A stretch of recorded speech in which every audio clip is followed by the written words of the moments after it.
आज हम लोग मैथ्स में चैप्टर नंबर 4 शुरू करें, जो चैप्टर का नाम है linear equations in two variable. Linear equation in two variable एकदम नया चैप्टर और एक नया टॉपिक के साथ हम लोग ये चैप्टर शुरू करेंगे। सबसे पहले है ना, हम लोग मीनिंग समझे linear equation in two variables, इसे समझे। ठीक है ना, ये जो इतना बड़ा नाम है ना, उसको टुकड़ों में समझेंगे, एक एक वर्ड का मतलब समझे। देखो, इक्वेशंस इक्वेशंस हम लोग किसे कहते हैं कि जब जब कोई भी पॉलिनोमियल इक्वल टू के साथ दिया हुआ हो ना, कोई भी पॉलिनोमियल मतलब जब अल्फाबेट वाले नंबर्स हो, जैसे वो नहीं कहते कि ये दिया हुआ हो कि 2x प्लस 5, ऐसे लिखा हो 2x प्लस 5 इक्वल टू 10, ऐसे अगर कोई नंबर हो तो ये बीच में इक्वल टू दिया हुआ है ना, तो उसे कहते हैं इक्वेशंस, कि ये इक्वेशन हुई जिसमें बीच में इक्वल टू दिया हुआ हो, बरोबर। उसमें भी लीनियर इक्वेशन।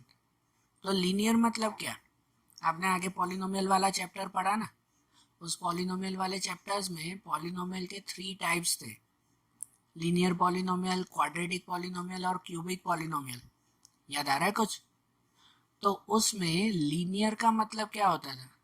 लीनियर का मतलब कि जिसमें एक्स वाई या जो भी अल्फ़ाबेट हो ना, उसका पावर 1 हो सिर्फ, जिसमें सबसे बड़ा पावर 1 हो। 2 पावर अगर हो जाए ना तो वो तो क्वाड्रेटिक पॉलिनोमियल हो जाता था, क्वाड्रेटिक कहते हैं। लीनियर का मतलब क्या कि जिसमें पावर 1 हो सिर्फ, तो वो लीनियर कहलाता है। तो इसका मतलब कि यहाँ पर लीनियर इक्वेशन दिया हुआ है, मीन्स कि इस इक्वेशन में जो भी अल्फ़ाबेट होंगे ना, जैसे कि यहाँ एक्स है तो वो एक्स का पावर 1 ही रहेगा, एक्स स्क्वायर या एक्स क्यूब कभी भी नहीं होगा, बरोबर ना। लीनियर इक्वेशंस हैं, मतलब इक्वेशन इक्वल टू वाले नंबर्स होंगे और उसमें भी एक्स का पावर सिर्फ 1 होगा। अब ये जो एक्स होता है, उस एक्स को हम लोग क्या कहते हैं? वेरिएबल कहते हैं, वेरिएबल कहते हैं ना। तो अब यहाँ पर है लीनियर इक्वेशंस इन टू वेरिएबल्स।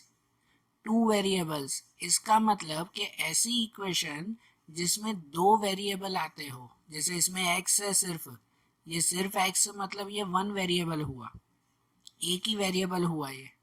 लेकिन ऐसी इक्वेशन जिसमें 2 वेरिएबल आते हो, मतलब मैं अगर ऐसे लिखूं कि ये 2x plus 3y equal to 10,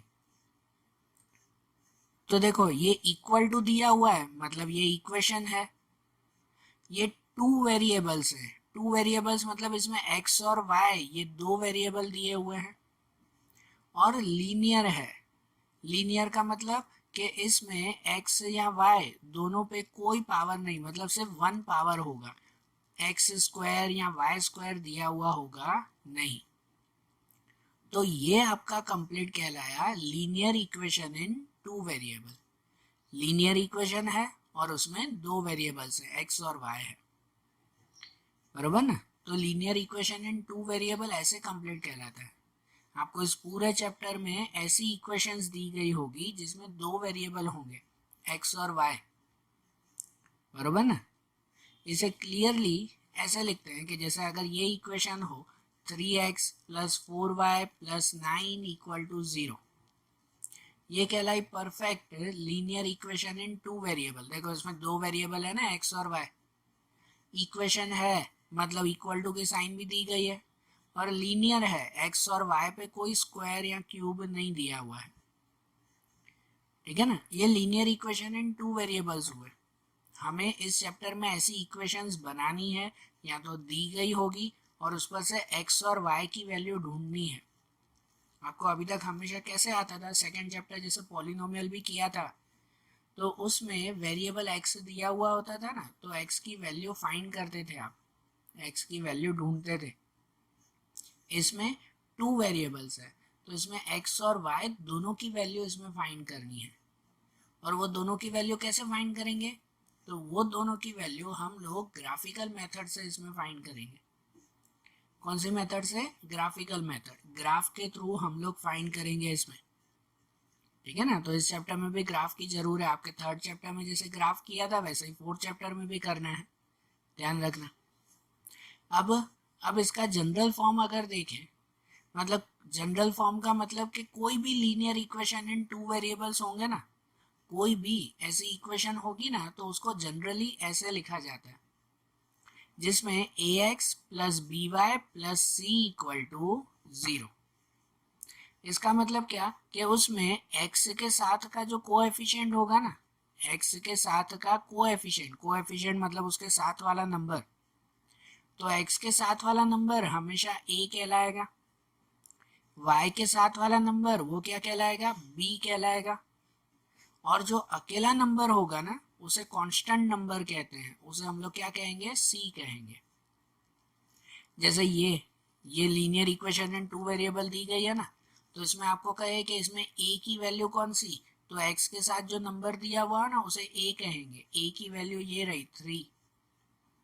भाई b की वैल्यू कौन सी, तो y के साथ जो नंबर है ना उसे b कहेंगे, y की वैल्यू ये रही, सॉरी b की वैल्यू ये रही 4, और जो अकेला कांस्टेंट नंबर है ना उसे c कहेंगे, तो c की वैल्यू ये रही 9। ठीक है, तो सिर्फ अभी सिर्फ मीनिंग समझो, आगे जैसे सम्स आएंगे तो उसमें और हम लोग क्लियर करेंगे कि linear equation in two variable means क्या, वो हम लोग समझ गए ना। अब इसके थ्रू हम लोग एक्सरसाइज 4.1 शुरू करें। पहले से बेसिक क्वेश्चन है, थियरी है, अभी कोई ग्राफ वगैरह नहीं करना है, ठीक है ना, ना ही कोई सम्स भी है, बेसिक हम लोगों को अभी सिर्फ सम्स करने या तो फिर थियरी समझनी है। तो एक्सरसाइज 4.1 में हम लोग पहला क्वेश्चन शुरू करें। तो क्वेश्चन 1 में ऐसा दिया हुआ है, the cost of notebook is twice the cost of pen, write the linear equation in two variables to represent this statement. अब यहाँ ना एक सेंटेंस दिया हुआ है, एक स्टेटमेंट दिया हुआ है, the cost of notebook is twice the cost of pen, कि नोटबुक की प्राइस वो पेन से ट्वाइस है, ट्वाइस मतलब डबल है। तो इस सेंटेंस को हमें linear equation in two variables के हिसाब से लिखना है, बराबर ना, ये स्टेटमेंट को, ये सेंटेंस को linear equation in two variables ऐसे सिंबल में लिखना है। तो जब भी ये इक्वेशन को अगर हमें, इस सेंटेंस को अगर हमें इक्वेशन में लिखना हो ना, तो सबसे पहले इसमें कौन से दो प्रोडक्ट दिए हुए हैं उसको दो वेरिएबल सपोज कर लेते हैं, x और y। यहाँ पे एक नोटबुक है, बराबर ना, एक नोटबुक दी गई है और एक पेन दी गई है, मतलब जो नोटबुक की प्राइस है उसे x सपोज कर सकते हैं और जो पेन की प्राइस है उसे y सपोज कर सकते हैं। तो ऐसे सपोज कर सकते हैं कि let the cost of notebook equal to x, कि सपोज नोटबुक का कॉस्ट उसे x सपोज करें, and cost of pen equal to y, और जो पेन का कॉस्ट है उसे क्या सपोज करें, y सपोज करें, बराबर ना। तो अब इस सेंटेंस को हम लोग अगर इक्वेशन में लिखें तो क्या दिया हुआ है, here the cost of notebook is twice the cost of pen. Sentence समझना, जो सेंटेंस में है ना उसे ही खाली सिंबल में लिखना है, here the cost of notebook is twice the cost of pen, means के कॉस्ट ऑफ नोटबुक उसे आपने क्या सपोज किया, तो कॉस्ट ऑफ नोटबुक x है ना, तो कॉस्ट ऑफ नोटबुक उसकी जगह पे लिखेंगे x, इज, ये जहाँ इज दिया हुआ हो ना, is, am, are, was, where, ऐसे जो अल्फाबेट दिए गए हो तो उसकी जगह पर लिखते हैं इक्वल टू। ये क्या कहलाता है, इक्वल टू जैसे कहलाता है। तो कॉस्ट ऑफ नोटबुक, तो cost of notebook means x, is मतलब equal to twice the cost of pen, तो ट्वाइस, ट्वाइस मतलब टू से मल्टीप्लाई, तो two multiply cost of pen, तो कॉस्ट ऑफ पेन क्या सपोज किया, y, तो two multiply y, two multiply y क्या लिखा जाएगा, 2y, means x equal to 2y। ये इक्वेशन हो गई। इसमें देखो ये लीनियर भी है, लीनियर है ना, x और y के ऊपर कोई पावर दिया हुआ है क्या, नहीं, इक्वेशन बीच में इक्वल टू की साइन दी गई है और इसमें दो वेरिएबल्स भी हैं, x और y दो वेरिएबल है, मतलब ये कहलाया linear equation in two variable. अब जनरल फॉर्म के हिसाब से इसको क्या करते हैं कि हमेशा linear equation in two variable लिखने के लिए जो भी नंबर, जो भी अल्फाबेट हो ना, सबको एक साइड करके दूसरी तरफ सिर्फ 0 लिखते हैं। तो इसमें भी क्या किया जाएगा कि ये जो +2y है ना, वो +2y को यहाँ लिख देंगे, इस तरफ ले आएंगे, मतलब x वहीं पे, +2 यहाँ पे आ जाएगा, तो -2y = 0। कोई भी इक्वेशन लिखनी हो ना, तो सबको एक साइड करके इक्वल टू के इस तरफ क्या लिख देते हैं हम लोग, 0 लिख देते हैं। Means x - 2y = 0। ये इक्वेशन बनी, ये कहलाई perfect linear equation in 2 variables. आई बात समझ में? ठीक है ना, कैसे हमने इसका सॉल्यूशन किया, बरोबर। अब जैसे ये किया ना, ऐसे ही 4.1 में दूसरा क्वेश्चन देखें। इसमें भी थियरी लिखनी है, उसमें भी कैसे सम नहीं करना था, बस खाली सेंटेंस लिखने थे ना, इसमें भी ऐसे ही। सेकंड क्वेश्चन में क्या है कि express the following linear equation in the form of ax + by + c = 0 and indicate the value of a, b and c।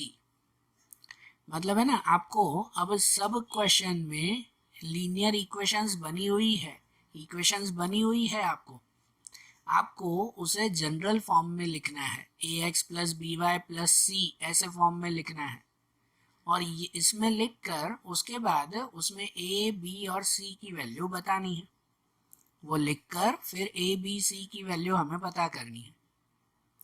ठीक है, तो देखो कैसे लिखेंगे उसे। जैसे कि पहला क्वेश्चन दिया हुआ है उसमें कि 2x + 3y = 9.35 बार, ऊपर लाइन दी गई है, मतलब वो बार कहलाया।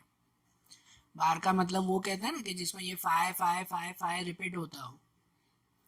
तो वो कुछ भी हो, हमें अगर इसे जनरल फॉर्म में लिखना है ना, ऐसे लिखेंगे कि this can be written in the general form ax + by + c = 0।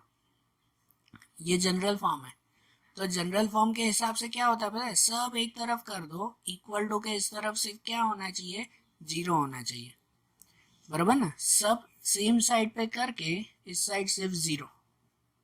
तो मतलब इसमें है ना, ये 2x + 3y वो तो सेम है ही। ये जो 9.35 है, तो 9.35 को इक्वल टू के इस साइड ले आएंगे, तो क्या हो जाएगा, -9.35 = 0, बराबर ना।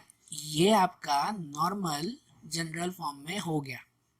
हर सम में क्या करना है, कुछ देखो सॉल्यूशन नहीं करना है, बस खाली अरेंज करके लिखना है। कैसे अरेंज करना है, तो सब एक साइड लिख देना है, सब एक तरफ लिख देना है, और उस दूसरी साइड सिर्फ क्या होना चाहिए, 0 होना चाहिए। तो ये जनरल फॉर्म में हो गया। अब इस पर से ए बी सी की वैल्यू पता करनी है। तो ए बी सी की वैल्यू कैसे पता चलती है, तो x के साथ जो नंबर हो उसे a कहते हैं, y के साथ जो नंबर हो उसे b कहते हैं, और जो अकेला नंबर हो ना, कांस्टेंट नंबर, उसे c कहते हैं। तो इसमें a की वैल्यू कौन सी हुई, तो a की वैल्यू हुई 2। अकॉर्डिंग टू दिस a = कितना मिलेगा, 2। 2x नहीं लिखते, अल्फाबेट नहीं, खाली नंबर।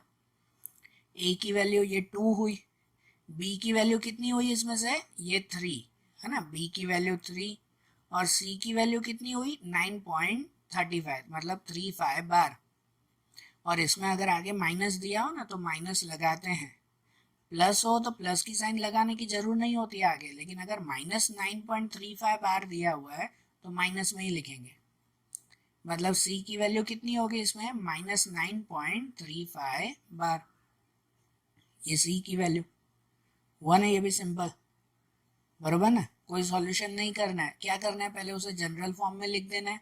मतलब जो भी इक्वेशन में हो ना, सब एक तरफ करके इक्वल टू के उस साइड 0 होना चाहिए, और फिर उसमें से ए बी सी की वैल्यू क्लियर कर देते हैं, बरोबर।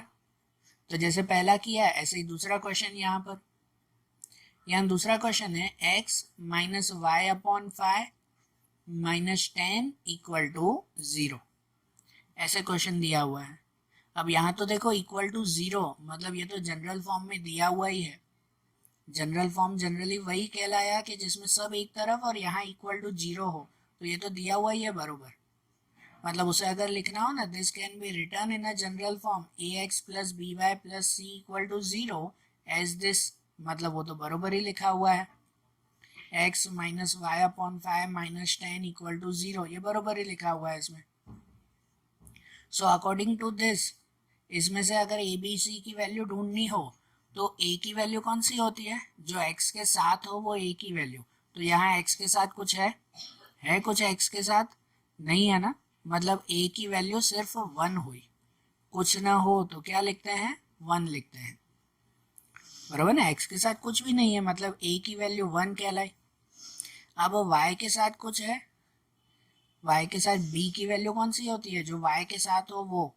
तो y के साथ कुछ है, y के साथ है लेकिन अपॉन में है 5, अपॉन में 5 है तो ऊपर क्या है y के साथ, ऊपर y के साथ कुछ भी नहीं तो 1 है, और आगे माइनस की साइन भी तो है ना। मतलब b की वैल्यू क्या मिलेगी पता है, b की वैल्यू मिलेगी -1/5। देखो आगे माइनस की साइन, y के आगे कुछ भी नहीं तो 1 है और अपॉन में 5, मतलब b की वैल्यू -1/5 मिलेगी, ठीक है। और c की वैल्यू कौन सी, जो कांस्टेंट नंबर अकेला नंबर हो वो, तो यहाँ c की वैल्यू अकेला -10 है तो c की वैल्यू -10 हुआ ना, ये भी सिंपल, बराबर ना। अब ऐसे ही इसमें क्वेश्चन नंबर 3, सब ऐसे ही करना है आपको। जैसे अब इसमें 2x plus 3y equal to 6, तो इसे अगर जनरल फॉर्म में लिखना हो तो ये जो 6 है उसे यहाँ ले जाएंगे, इस तरफ सिर्फ 0 होना चाहिए, मतलब कि यहाँ पर this can be written in a general form as -2x plus 3y plus 6 को यहाँ ले आएंगे तो -6 equal to 0, -2x plus 3y minus 6 equal to 0, ये हुआ ना जनरल फॉर्म। और उसमें से ए बी सी की वैल्यू कौन सी, तो x के साथ कौन सा नंबर है, -2, तो a की वैल्यू ये हुई। y के साथ कौन सा नंबर है, +3, मतलब b की वैल्यू ये हुई +3, और अकेला नंबर कौन सा है, -6, तो मतलब c की वैल्यू -6। ये मिल गया ना ए बी सी इस पर से भी, बराबर ना। अब जैसे फोर्थ है कि x इक्वल टू 3y, इसे भी जनरल फॉर्म में लिखना हो तो सब एक तरफ करके इक्वल टू में 0, तो यहाँ पर this can be written in a general form as x, तो यहीं पे ही है, ये 3y को यहाँ ले आएंगे तो क्या हो जाएगा, -3y, x -3y, और देखो ये x और y, फिर ये c वाला नंबर भी तो कुछ होना चाहिए जो अकेला नंबर होता है, यहाँ कुछ है अकेला नंबर, ये x वाला है ये y वाला है, कोई अकेला नंबर इसमें दिया हुआ है, नहीं दिया हुआ ना। तो जो अकेला नंबर ना हो तो उसकी जगह पे क्या लिख देते हैं, 0 लिख देते हैं, नंबर ही ना हो ना तो 0 लिख देते हैं, बराबर। मतलब कैसे कि ये x प्लस 3y को यहाँ ले आए -3y, फिर कोई नंबर नहीं है तो +0 इक्वल टू 0। हमेशा 3 टर्म होने चाहिए ना, ax by और c, उसमें से कोई भी टर्म ना हो ना, जैसे इसमें c नहीं था मतलब खाली नंबर नहीं था तो 0, अगर ये भी नहीं होता ना y वाला भी तो भी उसकी जगह पे 0 लिख देते, या x वाला अगर ना होता तो उसकी जगह पे 0 लिख देते, समझ रहे हो ना, बरोबर। तो देखो अब इस पे से ए बी सी की वैल्यू कौन सी, कि x के साथ कुछ नंबर है, x के साथ कोई नंबर नहीं तो 1, x ही ना हो ना तो 0 लिखते हैं, x ही ना दिया हुआ हो तो 0, यहाँ x तो दिया हुआ है ना, आगे कोई नंबर नहीं है तो उसकी जगह पर 1 लिखेंगे। y के साथ कौन सा नंबर है, -3 है, मतलब b पे क्या लिखेंगे, -3, और अकेला नंबर कौन सा है, 0, मतलब c पे क्या लिखेंगे, 0 लिखेंगे। हो गई ये भी वैल्यू, बराबर। अब ऐसे क्वेश्चन नंबर 5, सब ऐसे ही क्वेश्चन है। इसमें देखो 2x इक्वल टू -5 है, तो इसे भी अगर जनरल फॉर्म में लिखना हो तो ये 2x यहीं पे ही, -5y इस तरफ आएगा तो क्या हो जाएगा, +5y हो जाएगा, -5 का इस तरफ लेके आएंगे तो +5, और अकेला नंबर नहीं है ना, नहीं है ना अकेला नंबर, तो उसकी जगह पे क्या लिखेंगे, 0, तो 2x plus 5y plus 0 equal to 0, ये जनरल फॉर्म में हो गया। तो इस पर से ए बी सी की वैल्यू, तो x के साथ कौन सा नंबर है, 2, मतलब a की वैल्यू कौन सी कहलाई, ये 2, y के साथ कौन सा नंबर है, ये +5, मतलब b की वैल्यू ये 5, और अकेला नंबर कौन सा है, 0, मतलब c की वैल्यू 0, बरोबर। अब 6th क्वेश्चन, 3x + 2 = 0, तो यहाँ तो =0 दिया हुआ ही है, कुछ भी इस तरफ लेके नहीं आना है। तो यहाँ पर इसे अगर जनरल फॉर्म में लिखना हो तो पहले 3x है ही, अब x के बाद y वाला नंबर होना चाहिए, तो इसमें है y का नंबर नहीं है ना, ये तो 3x और ये अकेला नंबर है, y दिया हुआ है। अगर y नहीं दिया हुआ है तो उसकी जगह पे क्या लिखेंगे, 0y लिखेंगे। मैंने बताया ना, y हो ही नहीं तो 0y, अकेला y भी हो ना तो मतलब आगे 1 कहलाया, लेकिन यहाँ तो क्वेश्चन में y है ही नहीं तो क्या लिखेंगे, 0y, और पीछे +2 = 0। So according to this a की वैल्यू क्या कहलाई, x के साथ क्या है, 3 है, मतलब a की वैल्यू ये 3, y के साथ क्या है, 0 है, मतलब b की वैल्यू ये 0, और अकेला नंबर कौन सा है, ये 2, मतलब c की वैल्यू ये 2 कहलाई। मिल गया ना, ये भी a b c, क्लियर ना। अब क्वेश्चन नंबर 7 ऐसे ही, तो क्वेश्चन 7 में है y - 2 = 0, ये दिया हुआ, इसमें भी =0 दिया हुआ ही है, बराबर ना, =0 दिया हुआ ही है, इस तरफ 0 नहीं लिखना है। तो इसे अगर जनरल फॉर्म में लिखें तो पहले x, अब यहाँ x वाला कोई नंबर है नहीं है ना, x वाला नंबर, तो उसे क्या लिखेंगे, 0x लिखेंगे, x है ही नहीं तो 0x, फिर ये y, तो ये y है ना अकेला, तो उसमें सिर्फ +y, और अकेला नंबर ये -2, तो 0x + y - 2 = 0, ये आ गया ना। सो अकॉर्डिंग टू दिस इसमें a b c की वैल्यू कौन सी, कि x के साथ क्या है, 0 है, मतलब a की वैल्यू 0, y के साथ कौन सा नंबर है, y के साथ कुछ नहीं तो 1 है, तो b की वैल्यू 1, और c के साथ कौन सा है, मतलब अकेला नंबर कौन सा है, -2, तो -2, तो c की वैल्यू -2, बराबर ना, a b c तीनों मिल गया ना हमें। अब ऐसे क्वेश्चन नंबर 8, क्वेश्चन 8 में है phi = 2x, phi = 2x, इसे अगर जनरल फॉर्म में लिखना है ना तो जनरल फॉर्म के लिए सब एक तरफ करके उस साइड सिर्फ 0 होना चाहिए। अब देखो, अब यहाँ एक और चीज़ सुनो कि जब भी जनरल फॉर्म में लिखा जाता है तो पहला नंबर हमेशा x आता है ना, फिर दूसरा नंबर हमेशा y, और तीसरा अकेला नंबर होता है। तो यहाँ x इस तरफ दिया हुआ है ना 2x, तो हम लोग क्या करेंगे कि इस फाई को हम लोग इक्वल टू के उस साइड ले जाएंगे, फाई को वहां ले जाएंगे, 2x वहीं रहने देंगे, मतलब ऐसे है कि ये 2x को वही रहने दिया 2x, फिर यहाँ y वाला कोई नंबर है, जनरल फॉर्म के लिए तीनों चेक करते हैं ना, तो x के बाद y वाला कोई नंबर है, क्वेश्चन में y का कुछ भी नहीं दिया हुआ है तो उसे क्या लिखेंगे, 0y, 2x + 0y, और ये जो +5 है वो +5 को दूसरी तरफ ले जाएंगे तो क्या हो जाएगा, -5 हो जाएगा, = 0, मतलब इस पर से जो a b c की वैल्यू आप ढूंढो, तो x के साथ कौन सा नंबर है, 2, मतलब a की वैल्यू 2, y के साथ कौन सा नंबर है, 0, तो b की वैल्यू 0, और अकेला नंबर कौन सा है, 5, मतलब c की वैल्यू -5, बराबर, ये भी हो गया। तो देखो आज जैसे ये समझ में आया ना कि एक्सरसाइज 4.1 हमने कैसे की, बराबर, ये जनरल फॉर्म में लिखना आ गया ना, लीनियर इक्वेशन इन 2 वेरिएबल, उसे हमने जनरल फॉर्म में लिखा।